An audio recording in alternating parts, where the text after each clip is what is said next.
राजमहाराज अशोकपती म्हणून ज्यांची संपूर्ण जगात ओळख आहे तेच आम्ही आहोत. ईश्वराच्या कृपेने आतापर्यंत हे साम्राज्य सांभाळले. जनतेच्या सुखदुःखात आम्ही सामील झालो. या जगातील सर्व सुखी राजा म्हणून मी स्वतःच मानतो. देवी सावित्रीच्या कृपेने आम्हाला कन्यारत्न झाले. तिचं नाव आम्ही सावित्री असं ठेवले. अरे हो, पण तिच्यावर संशोधनाचं काय झालं आहे हे पाहिलं पाहिजे. आशीर्वाद आहे त्यामुळे या ठिकाणी प्रधानमंत्र्यांना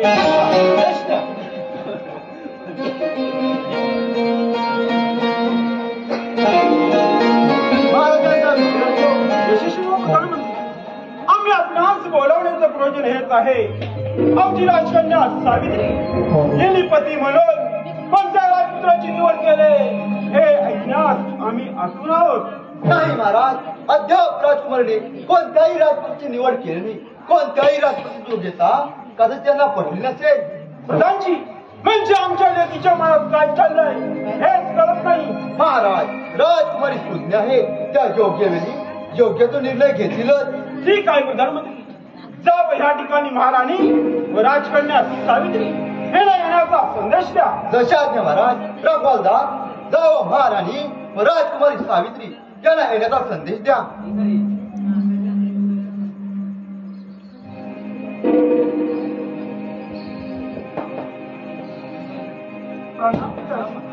शुभ आशीर्वाद महाराणी व राजकन्या सावित्री.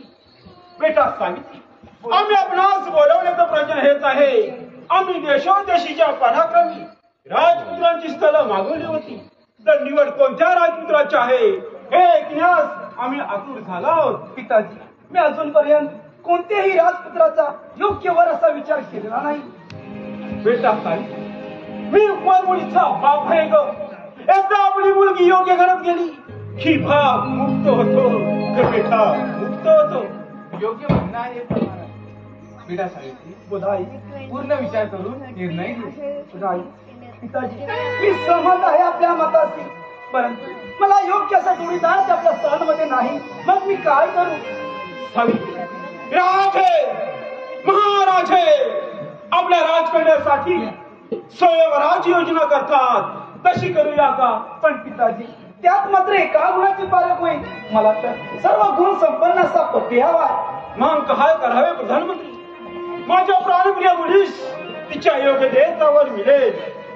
एक उपाय आहे महाराज, एक उपाय आहे. कोणता उपाय प्रधानमंत्री? कोणता? की ज्यामुळे माझ्या मुली सर्व गुण संपन्न वर मिळण्याचं तिचं स्वप्न पूर्ण होईल. महाराज, प्रत्येक पित्याचं हे स्वप्न असते. लग्नानंतर आपली मुलगी सुखात राहील व तिला तिच्या मनपसंतीचा जीवनसाथी मिळावा. मग महाराज, आपण त्या मुलीला त्या जीवनसाथी निवडण्याचा अधिकार दिला तर? ठीक आहे प्रधानमंत्री, आपण योग्य मार्ग सुचवलात. बेटा सावित्री, बोला पिताजी. आम्ही आपणास पती निवडण्याचा पूर्ण अधिकार देत आहोत. पिताजी, मला जो अधिकार दिलात, माझ्यावर जो विश्वास दाखवला, तो विश्वास मी नक्कीच सार्थ ठरवेन. असा सुयोग्य निवडेन की ज्याचा संपूर्ण जगाला हेवा वाटेल. मला विश्वास आहे माझी मुलगी अशा वराची निवड करेल की ती सर्वश्रेष्ठ असेल. यासाठी प्रधानमंत्री काय योजना करावी आपण? महाराज, मी एक छोटी सैन्याची तुकडी घेऊन राजकन्यासमोर देशाटन करतो. देशाटन करताना अनेक राजपुत्रांची भेट होईल. तेथे राजकन्या सुयोग्य जोडीदार निवडणे सोपे होईल. उत्तम, अतिउत्तम. मी समाधान आहे. आपल्या योजनेवर शिवस्य शीघ्र या उक्तीप्रमाणे आपण आजच निघण्याची तयारी करा. हा माझा आदेश आहे. मला आशीर्वाद द्या पिताजी. रखवालदार, तुम्ही चला तर एक आमच्या सोबत. काका, चला आपण.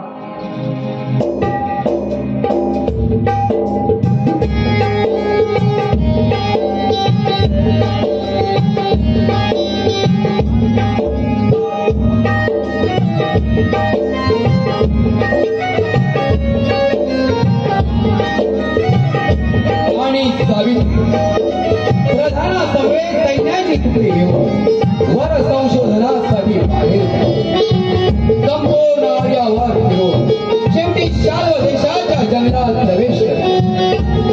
परंतु अजूनही तिचा मनपसंत वर तिला सापडला नव्हता. पाहूया, या पात्र देशाच्या जंगलात तिचा मनपसंत वर सापडतो.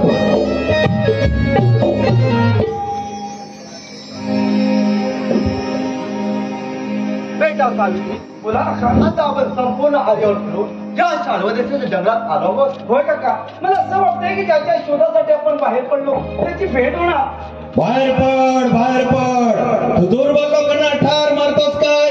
माझा सामना कर. किती रात पुढं वायू वेगाने या जंगलात राक्षस शिकार शोधत आहे. आपण सुरक्षित ठिकाणी राहून पाहूया की तो वीर तरुण त्या बाहेर राक्षसाचा मुकाबला कसा ठीक आहे सावित्री. हिम्मत असेल तर बाहेर पड गंधमान. हिम्मत असेल तर बाहेर पड.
धन्यवाद ईश्वरा, तू मुक्त केलंस माझ्या जनतेला या नराधमाच्या तावडीतून.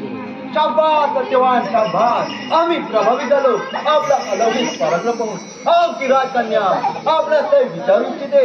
हे अनोळखी राजकन्या, मी शाल्व देशाचा ज्येष्ठ राजपुत्र सत्यवान आहे. सत्यवतने असणे ही आमची राज्याची परंपरा आहे. आपली ओळख? युवराज, मी भद्र नरेश अश्वपती कन्या सावित्री आहे. निवड संशोधनासाठी आर्यवर्त फिरत असताना आपणास पाहिले. आपले अलौकिक तेज, सामर्थ्य, प्रति तळमळ पाहून मी मोहित झाले आहे.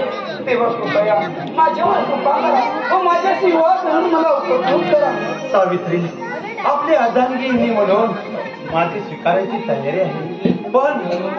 पण काय युवराज? पण महाराज, मला माझ्या आई बाबांशी चर्चा करावी लागेल. मला खात्री आहे की सावित्रीची इच्छा नक्कीच पूर्ण होईल. ठीक आहे युवराज, आम्ही आपल्या राजा घेऊन आपल्या मागे जरूर चर्चा करू. ठीक आहे महाराज, चला तर. ठीक आहे युवराज, चला आपण.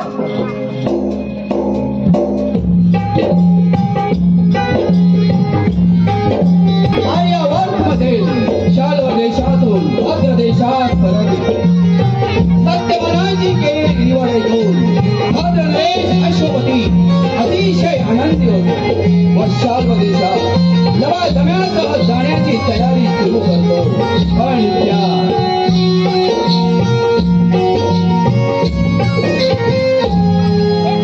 नारायण नारायण हरि नारायण नारायण नारायण हरि नारायण नारायण नारायण हरि नारायण नारायण नारायण हरि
मला माफ करा, मला आपल्या स्वागतास यायला उशीर झाला. या असनात नारायण नारायण नारायण. पण हे राजा, आज आपण एवढ्या कोणत्या कार्यात मग्न होतात की माझ्या आगमनाची आपणा चाहूलही लागली नाही. नारायण नारायण नारायण. माझ्या कल्याणे एका अनुरूप वराची निवड केले, त्यामुळे मी खूप आनंदी होतो. तिकडे जाण्याची तयारी मोठ्या जोरात सुरू आहे मुलीवर. नारायण नारायण नारायण. अरे वा, आम्ही खूप आनंदी आहोत राजा. पण तो आहे तरी कोण भाग्यवान ज्याला सावित्री जीवनसाथी म्हणून निवडले हे ऐकण्यात आम्ही अत्यंत उत्सुक आहोत. नारायण नारायण नारायण. मुनिवर्य, तो एक राजपुत्र आहे, शाप नरेश धुमश्वर पुत्र सत्यवान. काय सावित्रीने सत्यवानाची निवड केली.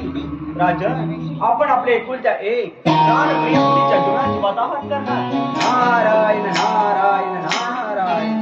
काय बोलताय या मुनिवर्य? माझी मुलगी अत्यंत खुश आहे आणि आम्ही देखील समाधानी आहोत. एक सामर्थ्यवान पती माझ्या मुलीला लाभला. तो एक बलाढ्य राजाचा युवराज आहे. माझी मुलगी सुखात जीवन काढली. मुनिवर्य, सुखात. राजन, सुखात जीवन नाही, सत्यवानाबरोबर म्हणजे सावित्रीच्या आत्महत्या ठरले. राजन, आत्महत्या. बघा मुनिवर्य, आपला प्रत्येक शब्द माझ्यासाठी आदेश आहे. मला मार्गदर्शन करा मुनिवर्य. राजन, ही मुलगी सत्यवानाच्या बाह्य रूपात बोलली, परंतु काय मुनिवर्य, मी अधीर झालोय. बोला बोला लवकर. महाराज, शाल नरेश दुमसेनाचं राज्य त्यांच्या आत्मशक्ती यांनी केव्हाच हिरावून घेतलंय. आपल्या परिवाराबरोबर त्यांच्या भाऊबंधांनी त्यांना जंगलात हाकलून दिलंय. हे कमी की काय? सत्यवानाच्या बापाची डोली की गेले, आपल्या बापाची काठी बांधलाय सत्यवान काठी. काय बोलताय मुनिवर्य? आयुष्याच्या 20 वर्षांपर्यंत फुलांच्या शयेवर निद्रा घेणाऱ्या, सुखी जीवनाचा आनंद लुटणाऱ्या, स्वतःच्या प्राणापेक्षाही जपलेल्या सुकुमार राजकुमारी अशा दुःखाच्या काही तोडणार राजन. नारायण नारायण नारायण. मी आपल्या आवाज कोणत्या शब्दात व्यक्त करू हेच कळत नाही. हे मला योग्य वेळी कळले नसते तर मी माझ्या मुलीची व तिच्या संसाराची राख रांगोळी बेटा बोला पिताजी. सत्यवानाशी लग्न होणे. पिताजी, तो मुनिवर्य का नाही? सत्यवान युवराज आहे, युवराज. हे सत्य आहे की सत्यवान युवराज होता, परंतु आता नाही. तो एक जंगलात राहणारा सामान्य माणूस आहे. मुनिवर्य, तो जरी एक सामान्य माणूस म्हणून वनात राहत असला, तो जरी आज युवराज नसला, तरी मी त्याची पती म्हणून निवड केली. आधी त्याची पती म्हणून निवड केली. अजून विवाह व्हायचा आहे. तो तुझा पती नाही, तो तुझा पती नाही. नाही पिताजी, विवाह हा समाजासमोर स्वीकारलेलं एक पती पत्नीचं बंधन असते, परंतु हे सत्यवनात मनापासून वरले आहे. त्याचं काय पिताजी, त्याचं काय? सत्यवान तिच्या टोला बोलाचा नाही ग.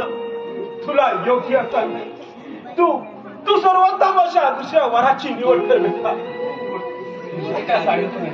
सत्यवान तिच्या तुला मुलाचं नाही, तू एका सर्वोत्तम वराची निवड कर. आई, मी सत्यवनात मनापासून वरले आहे. तेव्हा सत्यवनात शिवाय दुसरा पुरुष वरावा असे माझ्या मनात कधीच येणार नाही. आणि हिंदू संस्कृतीत स्वतःचा पती निवडण्याचा अधिकार मुलीला दिला आहे. तो पती मी निवडलाय बाबा, तो पती मी निवडलाय. हे सावित्री, हा वेडाना सो. सत्यवनाची लग्न करून तू सुखी होणार नाही. अल्पैशा हे आजपासून बरोबर 1 वर्षांनी सत्यवान मरणार आहे. तुला विधवेचं जीवन जगावं लागेल. तुला त्याशिवाय सर्वोत्तम राजपुत्र होण्याचा विचार कर. नाही मुनी नाही, तो विचार ही माझ्या मनात कधीच येणार नाही. आपल्या माझ्या पित्याचा तरी विचार कर. एकुलती एक मुलगी आहेस तू माझी. बेटा स्वामी, ऐन तारुण्य विधवा झालेली स्वतःची मुलगी कोणत्या आई बाबांना आवडेल बेटा? तुझा विचार बदल, तुझा विचार बदल. आई, मी आता विचार बदलण्याच्या पलीकडे आहे. माझ्या रक्ताच्या प्रत्येक प्रेमात सत्यवान सामोर आहे. माझ्या नसात फक्त सत्यवान आणि सत्यवानच आहे. तेव्हा मी जगे तर सत्यवानासोबतच, नाही तर नाही बाबा, नाही तर नाही.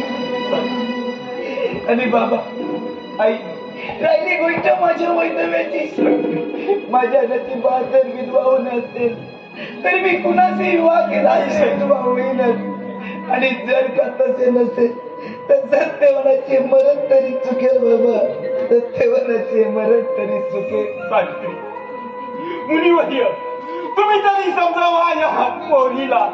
आमच्या कर्जाचा आहे.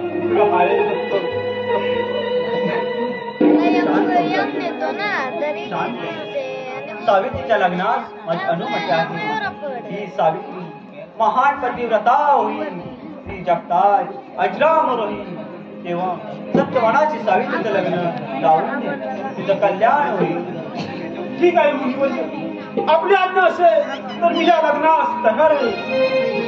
या जन्माचे सार्थक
आणि अखेर अश्वपती सावित्रीचं लग्न नारदांच्या सूचनेनुसार सत्यवनाशी करून देण्यास तयार शाल्व देशाच्या जंगलात जाऊन अश्वपती सत्यवनासह आई वडिलांना घेऊन भद्र देशात मोठ्या धूमधडाक्या सावित्रीचं लग्न सत्यवनाशी होत सोन्याच्या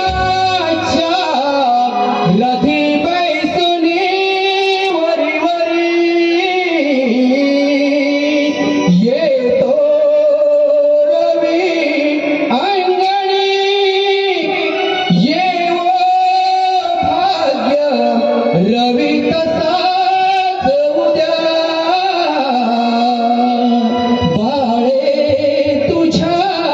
जीव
समजून आपण सर्वजण येथेच राहू.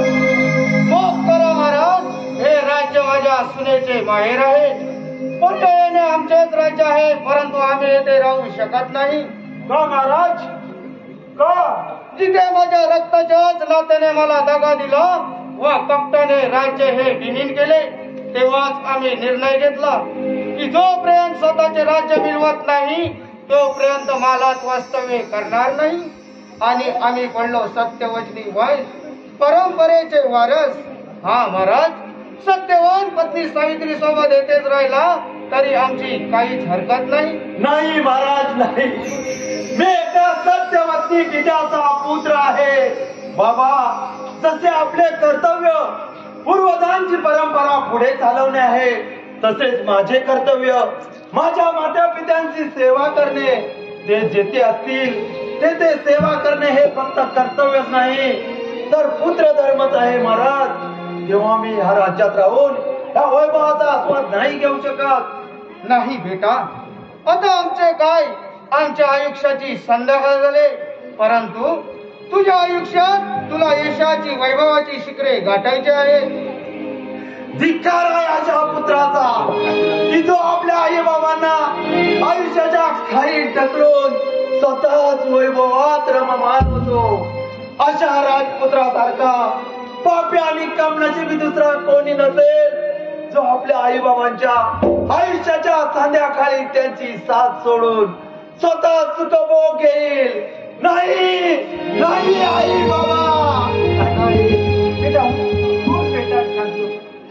मला तुमची काठीच बनून राहू द्या बाबा. मला तुमची काठीच बनून राहू द्या महाराज. एवढे मात्र निश्चित की जोपर्यंत आमचे राज्य आम्हाला परत मिळत नाही तोपर्यंत सावित्रीला इथे राहण्याची अनुमती देतो महाराज. ठीक आहे, आपली अनुमती असेल तर सावित्री येतेच राहील. आपलं राज्य मिळेपर्यंत. नाही बाबा, आपण असा विचार तरी कसा केला की मी माझ्या पतीला सोडून आपल्याकडे येईल? बाबा, मी सत्यवानचे लग्न केले तर त्याचे साम्राज्य पाहून नाही की त्याचे वैभव पाहिजे. मी त्यांना जीवन साथी निवडले बाबा, मी त्यांना जीवन साथी निवडले. आणि बाबा, तुम्हीच मला सांगितलं ना की जीवन साथी म्हणजे जीवनाच्या प्रत्येक वळणावर, मग तिथे सुख असेल किंवा दुःख, आपल्या साथीदाराची सोबत करायची. हा बेटा, तुझं प्रत्येक वचन सत्य आहे, परंतु मी बाप आहे. तुला कशी कष्टमय जीवन जगण्याची अनुमती देऊ बेटा? बाबा, आयुष्याची 20 वर्ष तुम्ही माझे लालन पालन केले, चांगले सुखात ठेवलं. मला दुःख काय असते याची जाणीव सुद्धा करून दिली नाही. आणि बाबा, माझे एका सुयोग्य वराशी लग्न लावून दिलं. बाबा, हे तुमचे उपकार मी कधीच विसरणार नाही. बाबा, हे तुमचे उपकार मी कधीच विसरणार नाही. पण बाबा, यापुढे जे माझे काय होईल ते माझ्या पती सोबतच. सुख भोगले तरी ते पती सोबत बाबा, आणि दुःख भोगले तरी ते पती सोबत. पती सोबत. खूप मोठी झालीस ग. हे बापाचे उपकार म्हणून लागलीस. नाही बेटा. बेटा सावित्री, राज्य मिळेपर्यंत इथेच राहा. म्हणजे आई फक्त सुखाची भागीदारी हो नवऱ्याच्या, आणि दुःख मात्र त्यालाच भोगायला लावू. अगं आई, तू संस्कार केलेस ना माझ्यावर. अगं अर्धांगिनी म्हणजे नवऱ्याच्या प्रत्येक सुख दुःखाची भागीदारी, हे तू सांगितलंस ना मला. अगं आई, माझा नवरा आता कप्पलक आहे, म्हणजे मी सुद्धा कप्पलकच आहे. मी सुद्धा कप्पलक. हे ईश्वरा, माझ्या आई बाबांचं कल्याण कर. माफ करा महाराज, आपल्यातील बापाला माझे कोटी कोटी प्रणाम. महाराज, धर्माप्रमाणे वागून धर्म संस्कृतीचे रक्षण करणे आमचे कर्तव्यच आहे. पण आमचा नाविलाज आहे. आम्हाला आशीर्वाद द्या, आम्ही निघत आहोत. नमस्कार करते आई. आई बाबा, मी जाते. मी जाते. बेटा सावित्री, अगं तू माझी काही काळजी करू. तुझ्यासाठी या हाताची सर्वाची खाई मुकली असती. अगं आई, पतीचे दोर केव्हाच कापले. अगं मी परत आले तर पती सोबतच मोठ्या मानाने, नाही तर नाही आई, नाही तर नाही आई, मी टाकली. शोक अमर, शोक अमर. ती महान प्रतिव्रता आहे. नारद म्हणाला होते ना, तिची कीर्ती दिगंताची अजरामर होईल. ईश्वर तिचे कल्याण करो. जा बैठा तू जा.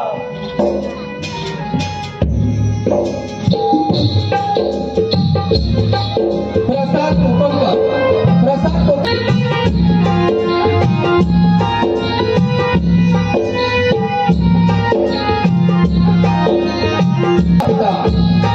धन्य धन्य ते माता पिता ज्यांनी अशा कन्या रत्नास जन्म दिला.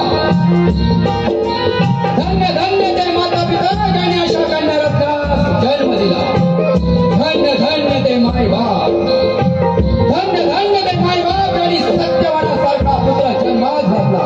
असे म्हणून स्वर्गातून सर्व देवतांनी सत्यवान सावित्रीवर पुष्पवृष्टी केली. आता फक्त एकच प्रश्न सर्वांसमोर होता की आजपासून बरोबर 1 वर्षांनी काय होईल.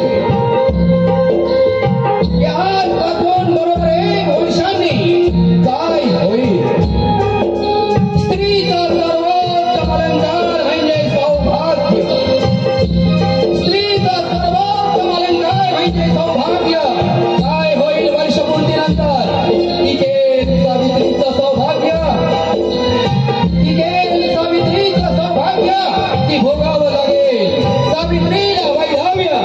कदाचित या प्रश्नाचं उत्तर नीतीलाही माहीत नसावं. बराच उशीर झाला सावित्री. हो ना सावित्री, आजही एकच मुली मिळाली. नाही ना, जी ही मुळी विकून मिळेल त्यातच आपण समाधान मानूया. आपण ही मुळी घेऊन लवकरच बाजारात गेलं पाहिजे. सावित्री, उठा ना. मला माफ कर ग सावित्री. ना अहो, असं काय बोलता. अहो कशाबद्दल माफ. सावित्री, अगं गेले वर्षभर अत्यंत दुःखात आणि कष्टात दिवस काढत आहे सावित्री. हो ना, तुम्ही असे का समजता. हो मी सुखात आहे जिथे आपण. ते स्थळ म्हणजे माझ्यासाठी स्वर्गापेक्षा श्रेष्ठ आहे. माझी ताकद तुम्ही आहात ना. चला लवकर आपल्याला बाजारात गेलं पाहिजे. होय सावित्री.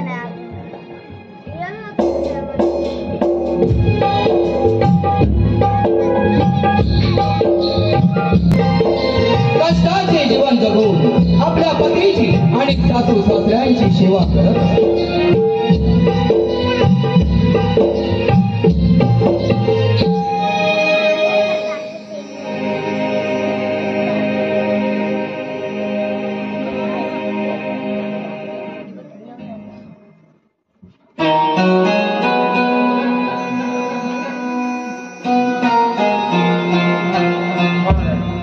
बराच वेळ झाला सूर्यही मावळलेला असावा असे वाटते.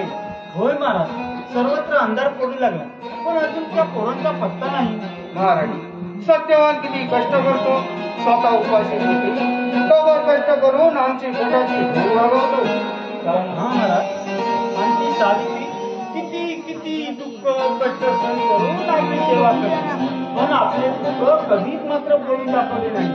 महाराज, समोरून कोणीतरी येण्याची चाहूल लागते. पहा बरं, समोरून कोण येत आहे.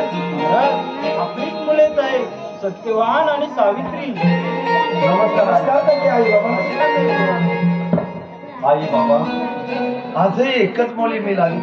कधी आपल्याला पुरेसे अन्न मिळेल तेच समजत नाही. नाही बाबा, जे मिळालं आहे त्यातच आपण समाधान मानूया. ते लगेच जेवण तयार करते व आपला जेवू घालते. येते मी. आई बाबा, कधी आपले दुःखाचे दिवस संपून सुखाचे दिवस येतील हे समजत नाही. पहिलंच बेटा, सावित्री किती महान. दुःखाच्या भयान वास्तवात राहून देखील ती आनंदात राहते. जणू झोपडीत न राहता सुंदर माळात राहते. ना बाबांचे हात धुवून घ्या, मी लगेच आले.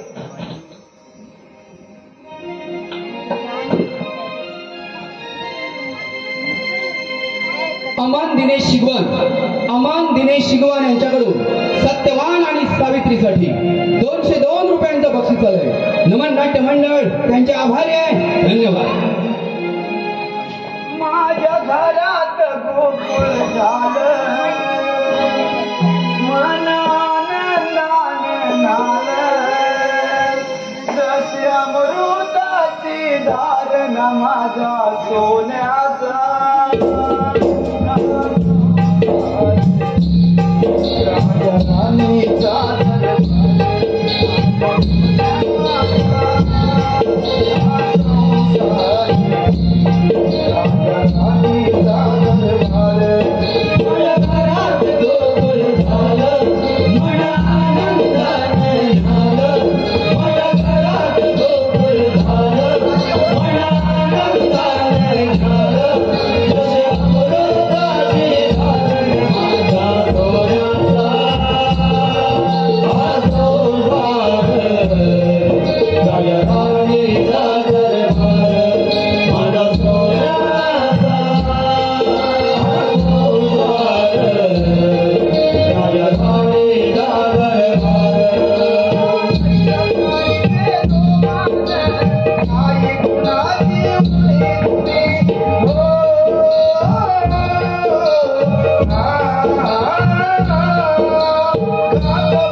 सावित्रीची निश्चिम पतिव्रता सासू सासऱ्यांची सेवा देवतांची आराधना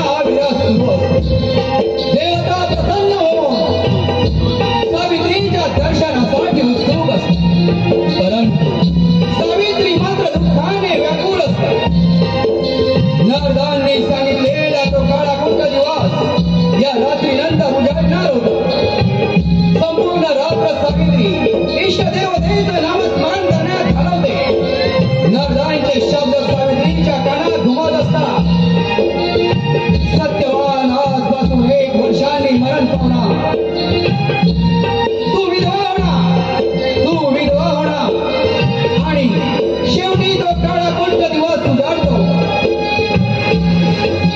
सावित्री सुचिरवी भुवनेश्व देवतेची आराधना करते की हे देवी मा, मला येणाऱ्या प्रसंगाला सामोरे जाण्याची शक्ती दे.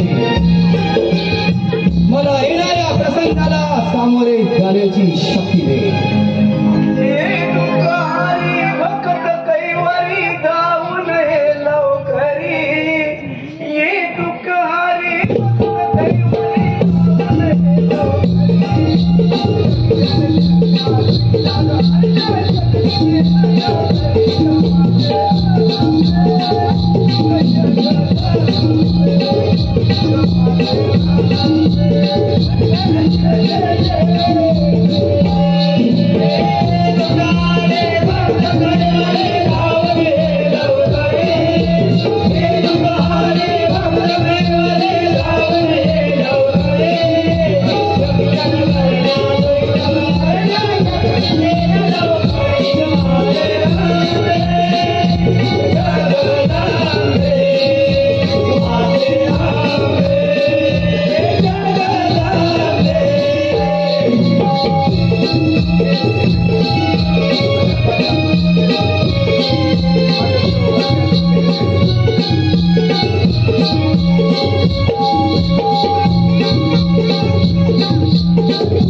दिवस मावळत नाही तोपर्यंत यांना माझ्या सत्यवानाचं रक्षण करते, माझ्या सत्यवानाचं रक्षण करते. ओम कुलदेवते नमः, ओम पार्वती देवते नमः, ओम कुलदेवते नमः, ओम पार्वती देवते नमः. सावित्री, अगं सावित्री, मुलाची बांधलेली शिदोरी घे. मला लवकर मनात गेलं पाहिजे सावित्री. नाही ना, आपण उद्या जाऊया. माझे मन मला सांगतंय की आजचा दिवस अशुभ आहे. सावित्री, शुभ आणि अशुभ या आपणच केलेल्या भाकड कल्पना आहेत सावित्री. नाही सावित्री, बघा संध्याकाळी घरात चूल पेटेल असा अन्नाचा दाना घरात नाही. माझ्या आई बाबा उपाशी राहिलेलं मला योग्य वाटत नाही सावित्री. चला अहो आपण उद्या जाऊया. नाही सावित्री, नाहीतर मी सुद्धा आपल्याबरोबर. नाही सावित्री, मला माझा काम आहे सावित्री. आई मला नाथांबरोबर जायचंय. मला नाथांबरोबर. नाही सावित्री, नाही मी तुम्हाला काय झालं? मला नाथांबरोबर जायचंय. काय झालं? गेले 4 दिवस की सावित्रीने अन्नाचा दाना नाही किंवा पाण्याचा देत नाही. अशा अवस्थेत तिला कसं बरं मनात घेऊन जाऊ? हा बेटा, मी म्हणतो ते खरं आहे. सावित्री, तुझ्यासाठी रात्र दिवस काहीतरी देवासमोर प्रार्थना करते. सतत तुझ्याच कल्याणचा विचार करत तिला संग घेऊन जा. हवं तर अज्ञासमज नाही. ठीक आहे आई, आम्हाला आशीर्वाद. नमस्कार करते. आशीर्वाद आहे.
निघाली आपल्या सौभाग्याची परीक्षा घेण्यास. काय होईल? जिंकेल तिचं सौभाग्य, जिंकेल तिचं सौभाग्य की टिकेल तिला वैधव्य. देव काळा कोणतं दिवस, ती काळी कोणतं वेळ, त्यांची जणू वाटच भाग होती. प्रत्यक्ष स्वर्गात देवतांनी गर्दी केली हे पाहण्यासाठी की आता पुढे काय होणार.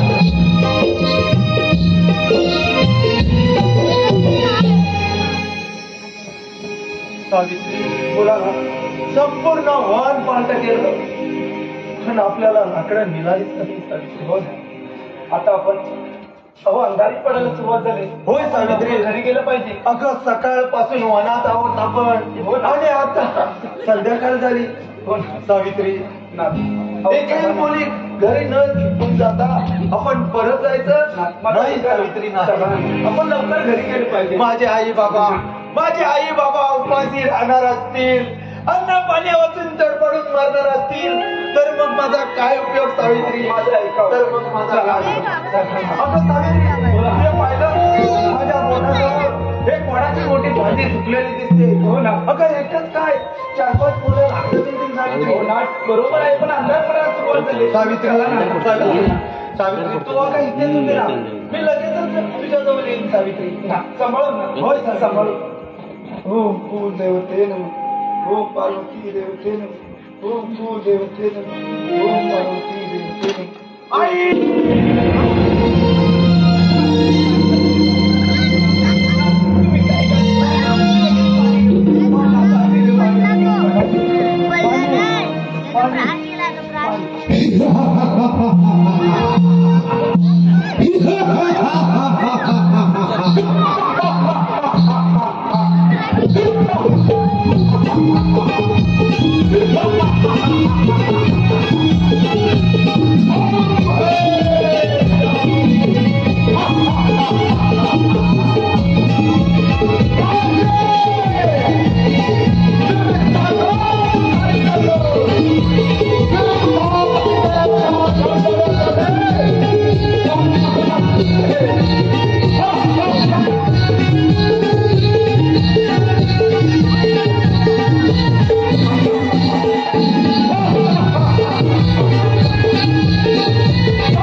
मला परत द्या महाराज.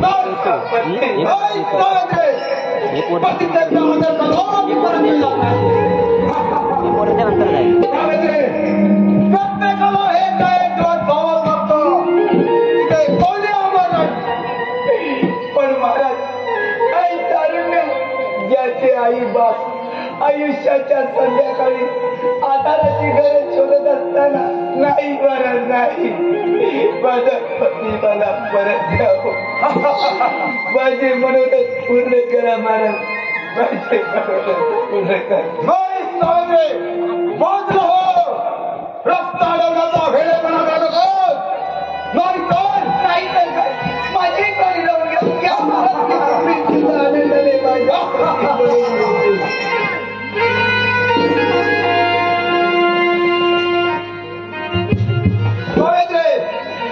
प्रत्येकाचा मर्यादात विधी लिखित असतं त्याचे कोणाची ढवळाढवळ चालत नाही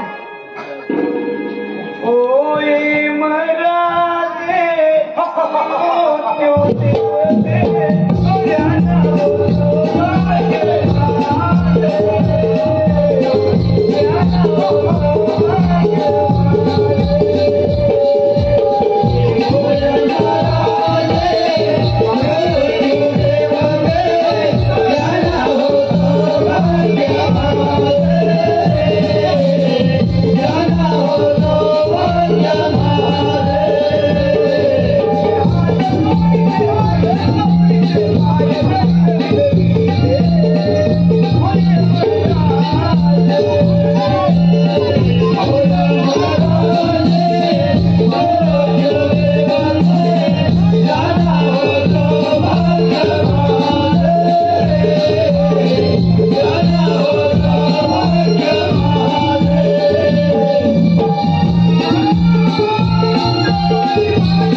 पूर्ण करा महाराज माझे मनोरथ पूर्ण करा सावित्री तुझी निश्चित पतिभक्ती प्रतिष्ठा आणि अलौकिक त्यागृती पाहून मी प्रसन्न झालोय तेव्हा तुझे काही माग फक्त पतीचे प्राण मागू नकोस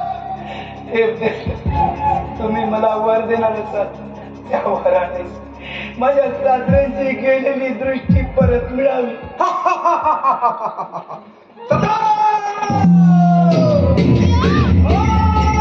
दृष्टी दिली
माझा पती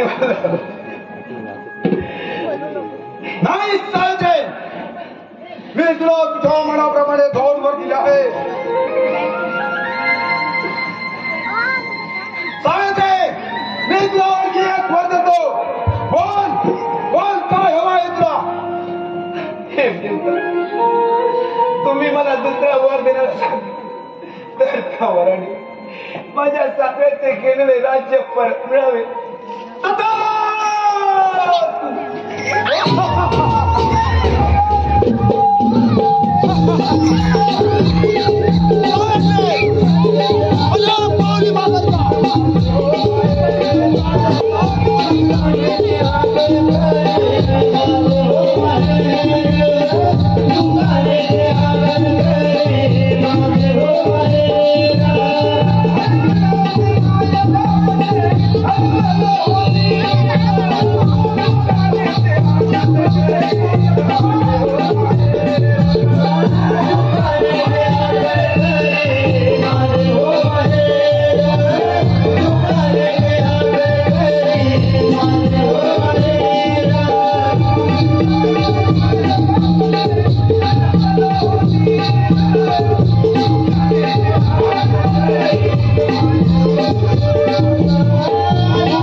खूप समजावला, खूप समजावण्याचा प्रयत्न केला, परंतु तू मात्र तुझा हेका सोडत नाही. मी तुला तुझ्या मनाप्रमाणे वर दिला आहे तरी तू समाधानी नाही. पण आता मात्र तुला मी शिक्षण करतो की यापुढे माझ्या मागे येण्याचा प्रयत्न करू नकोस. नाही तर पश्चाताप झाल्याशिवाय तुझ्या पतीचे प्राण कदापि परत मिळणार नाही. मी घरी कोणत्या तोंडाने जाऊ?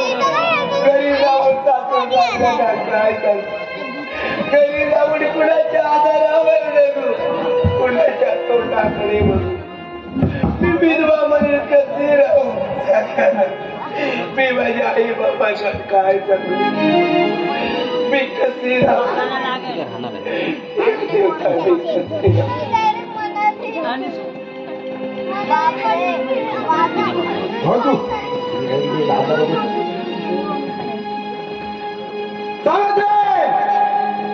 मी तुला तुझ्या मनाप्रमाणे घर दिला आहे तरी तू समाधान नाही.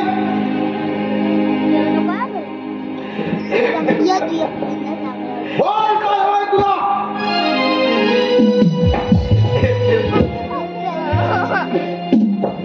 तुम्ही मला वर दिलं माझ्या पित्याला पुत्र प्राप्त होईल.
मी तुला खूप समजवण्याचा प्रयत्न केला परंतु तू माझ्या पिता हे का सोडत नाही.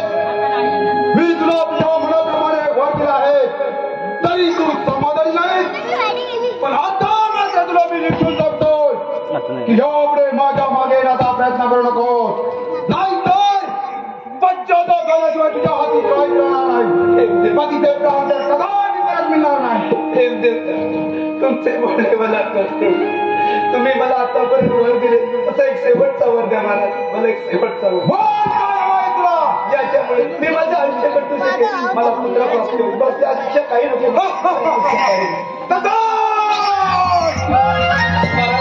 आपण एवढ्या काही पेपर निघाला. मी ह्या नकात चालोय तुझ्या पतीचं एक प्राण होय. मी तुला तुझ्या मनाप्रमाणे वर दिला आहे. हो हो मी तेच म्हणते महाराज. तुम्ही मला मनाप्रमाणे वर दिले. तुमच्या वराने मी अखंड सौभाग्य मला पुत्र प्राप्ती होईल. पण तुम्हीच सांगा मला माझ्या पतीचे प्राण घेऊन गेलो हे कसं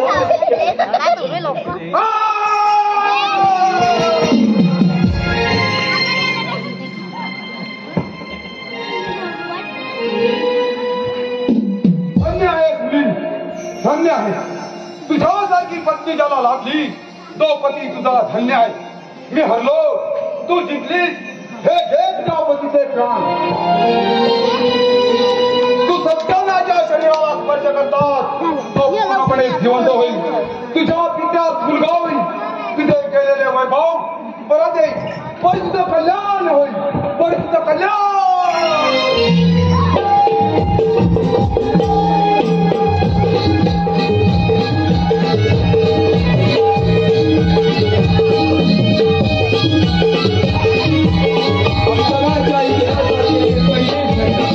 प्रत्यक्ष मृत्यूदेवता सावित्रीचं सौभाग्य जिंकलं. धन्य धन्य पतिव्रता सावित्री मृत्यूच्या लढेतून प्रत्यक्ष सत्यवानात पडला आणि दोन्ही गुणांचा उद्धार केला.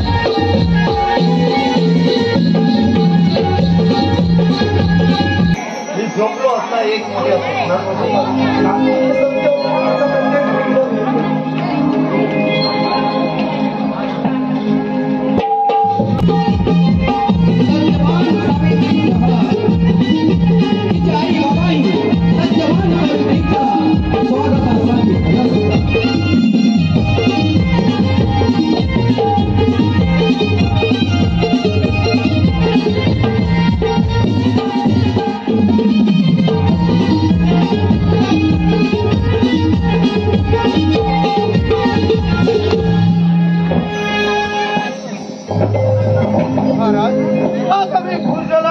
माझ्या सुरेने माझ्या पुत्राला मृत्यूच्या दाढेतून बाहेर काढून दीर्घायुष्य केलंय व गेलेली दृष्टी आणि राज्य ही परत मिळालं आहे.